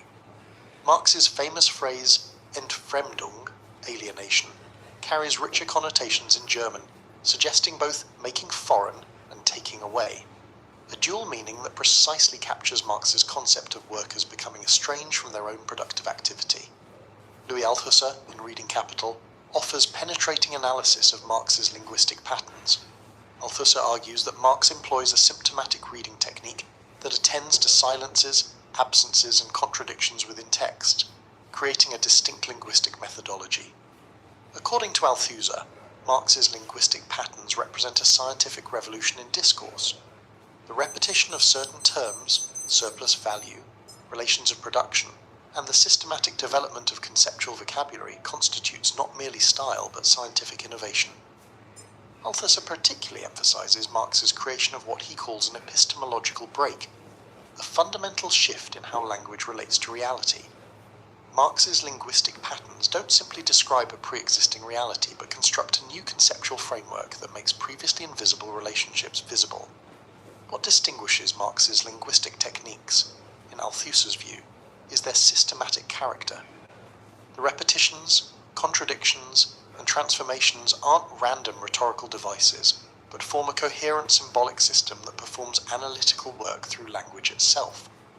Marx employs powerful visual and spatial metaphors to make abstract economic relations concrete and perceptible. One of his most persistent visual metaphors is the veil that obscures economic realities. In Capital, he writes of the mystical veil that covers the commodity, concealing the social relations embedded within it. This veil metaphor creates a visual representation of ideology itself. Marx repeatedly speaks of lifting or tearing away this veil to reveal hidden truths, positioning his analytical method as an act of unveiling or exposure. In the Grundrisse, Marx describes how money conceals the social character of private labour, creating a veil that makes social relations appear as relations between things. This visual metaphor transforms abstract economic theory into a dramatic act of revelation. Vertical imagery pervades Marx's representation of class hierarchies. He consistently describes the bourgeoisie as above and the proletariat as below, creating a spatial visualization of power relations through metaphors of height and depth. In Capital Volume 1, Marx writes of workers being subordinated to capital, creating a visual image of hierarchical arrangement. This vertical imagery appears in his descriptions of higher and lower forms of production, with capitalism positioned as a vertical structure.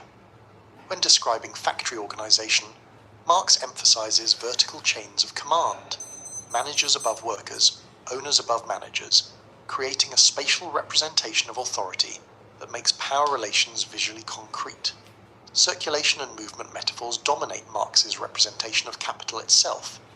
He describes capital as flowing, circulating, and moving through different forms, creating a dynamic spatial imagery that captures capital's perpetual motion. The famous circuit of capital, MCM, is presented as a journey through social space, with money transformed into commodities and back again. Marx visualizes this process as movement through different spheres: production, circulation, consumption, creating a spatial mapping of economic processes. In Volume 2 of Capital, Marx develops elaborate diagrams of capital circulation, creating visual representations of economic flows that resemble the circulatory system of a living organism. Capital becomes a substance moving through social space along defined pathways. David Harvey, in The Limits to Capital, provides crucial analysis of Marx's spatial metaphors. Harvey argues that Marx's spatial imagery isn't merely illustrative, but reveals his understanding of capitalism as fundamentally organizing both time and space. According to Harvey, Marx's visualizations of capital flows anticipate contemporary understandings of time-space compression, how capitalism reorganizes geography to overcome barriers to accumulation. Harvey particularly emphasizes Marx's metaphor of the annihilation of space by time in the Grundrisse, where accelerating circulation collapses spatial distances. This spatial metaphor captures how capitalism transforms geography itself through its need for ever faster movement. What makes Marx's spatial metaphors so powerful in Harvey's analysis is their ability to represent dynamic processes rather than static structures. When Marx visualizes capital as flowing rather than sitting, he creates a new spatial understanding of economic systems as perpetually in motion. Marx's symbolic language was not incidental to his revolutionary project, but essential to it. To reimagine society, Marx first had to reimagine language itself, creating a new symbolic vocabulary capable of revealing what conventional economic discourse concealed.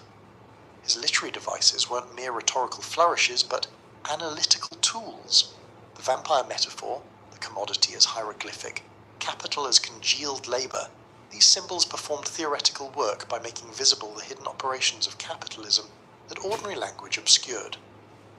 When Marx transformed abstract economic relations into concrete images, factories as prisons, money as pimp, capital as vampire, he bridged the gap between theoretical analysis and lived experience. His symbolic language translated economic abstractions into visceral realities that readers could grasp emotionally as well as intellectually. Edmund Wilson, Into the Finland Station, argued that Marx's literary power was central to his historical influence. Wilson wrote, "Marx's peculiar literary genius allowed him to convey complex economic theories with the force of dramatic literature." It was Marx's symbolic imagination, Wilson suggested, that enabled his ideas to inspire revolutionary movements rather than remaining academic theories. Marx's symbolic frameworks continue to shape modern discourse on capitalism. Contemporary critics still employ his metaphorical structures, speaking of fetishized commodities, alienated labor, the base and superstructure of society. His symbolic language has become part of our conceptual inheritance, influencing how we perceive economic relations even when we're unaware of its source. The creative destruction described by later economists, the liquid modernity of contemporary sociologists, the precarity analyzed by today's labor theorists, all echo Marx's original insight that under capitalism, everything solid melts into air. His symbolic framework anticipated the instability and constant transformation of modern economic life. Perhaps most tellingly, the vampire metaphor with which we began continues to resonate in contemporary critiques. From analyses of financial speculation as bleeding productive industries dry, to characterizations of multinational corporations as extracting resources from developing countries, the image of capitalism as vampiric persists. What Marx accomplished through his symbolic language was nothing less than a revolution in perception. By creating a new symbolic vocabulary, he made visible what had been invisible, thinkable what had been unthinkable, and in doing so opened the possibility of transformation. Understanding Marx's literary techniques thus doesn't merely enrich our appreciation of his writing, it enables a deeper comprehension of his economic and political theories. The symbolic and the analytical in Marx are inseparable. His metaphors aren't decorations added to his theory, but constituents of the theory itself. As we face contemporary capitalism's continued transformations, Marx's symbolic language offers not just historical insight, but practical tools for analysis. His ability to render abstract economic forces in concrete symbolic terms remains a model for how critical thought can make visible what the market obscures, revealing the human relationships hidden within economic forms.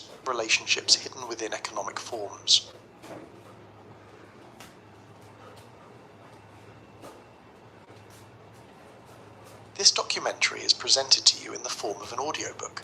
Karl Marx left behind 1,836 catalogued manuscripts totaling over 24,000 pages, a monumental body of preserved work housed in archives across Europe.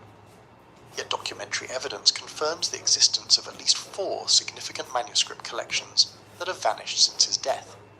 First, the original manuscripts of Das Kapital Volumes 2 and 3, which Engels referenced extensively in his prefaces, noting specific passages from Marx's handwritten drafts that don't appear in the published versions. Second, the 1844 Critique Notebook, mentioned in no fewer than 7 letters between Marx and his contemporaries, including detailed references in correspondence with Arnold Ruge and Moses Hess. Third, a complete manuscript on Russian agrarian relations composed between 1881 and 1882, referenced repeatedly in Marx's letters to Vera Zasulich, with specific page numbers and section titles. Fourth, Marx's mathematical manuscripts, which Engels inventoried at 311 pages after Marx's death, Yet only 169 pages survive in archives today. In this investigation, we'll trace each manuscript through 3 critical stages: documented creation, verified existence after Marx's death, and the circumstances surrounding their disappearance from the historical record. Marx began drafting the original manuscripts for Das Kapital between 1857 and 1858, initially in what scholars now call the Grundrisse notebooks. By December 1862, Marx wrote confidently to Ludwig.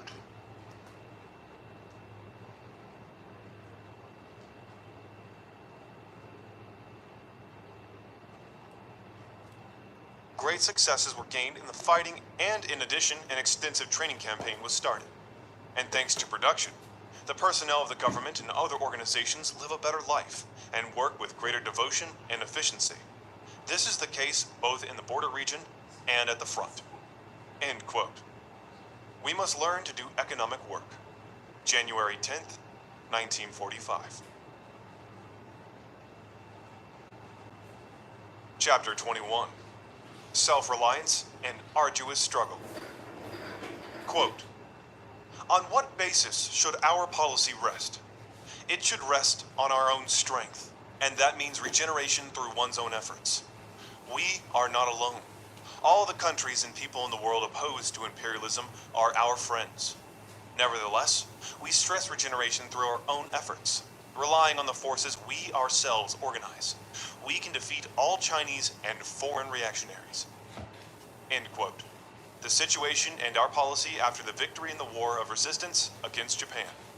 August 13th, 1945. Quote, "We stand for self-reliance. We hope for foreign aid, but cannot be dependent on it. We depend on our own efforts, on the creative power of the whole army and the entire people." End quote. We must learn to do economic work. January 10th, 1945. Quote, "To win countrywide victory is only the first step in a long march of 10,000. The Chinese Revolution is great, but the road after the revolution will be longer, the work greater and more arduous.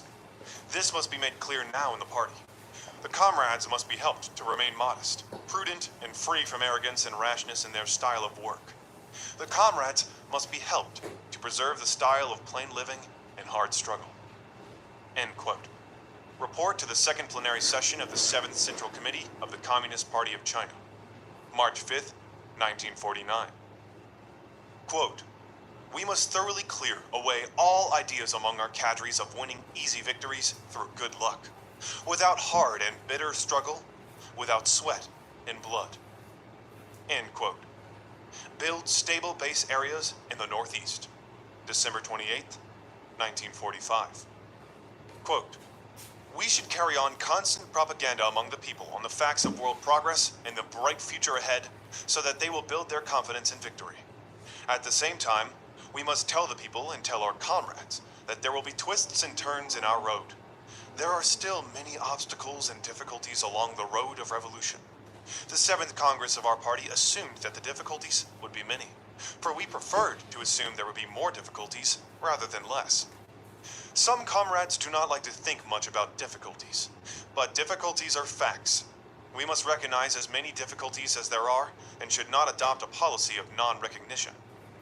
We must recognize difficulties, analyze them, and combat them.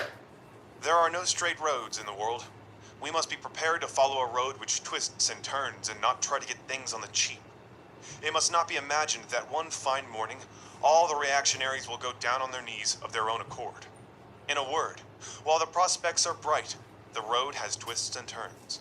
There are still many difficulties ahead, which we must not overlook. By uniting with the entire people in a common effort, we can certainly overcome all difficulties and win victory." End quote. On the Chungking negotiations, October 17th, 1945. Quote, "Anyone who sees only the bright side, but not the difficulties, cannot fight effectively for the accomplishment of the party's tasks." End quote. On coalition government, April 24th, 1945. Quote, "The wealth of society is created by the workers, peasants, and working intellectuals. If they take their destiny into their own hands, follow a Marxist-Leninist line, and take an active attitude in solving problems instead of evading them, there will be no difficulty in the world which they cannot overcome. End quote. Introductory note to The Party Secretary Takes the Lead and All the Party Members Help Run the Cooperatives, 1955. Quote, the comrades throughout the party must take all this fully into account and be prepared to overcome all difficulties with an indomitable will and in a planned way.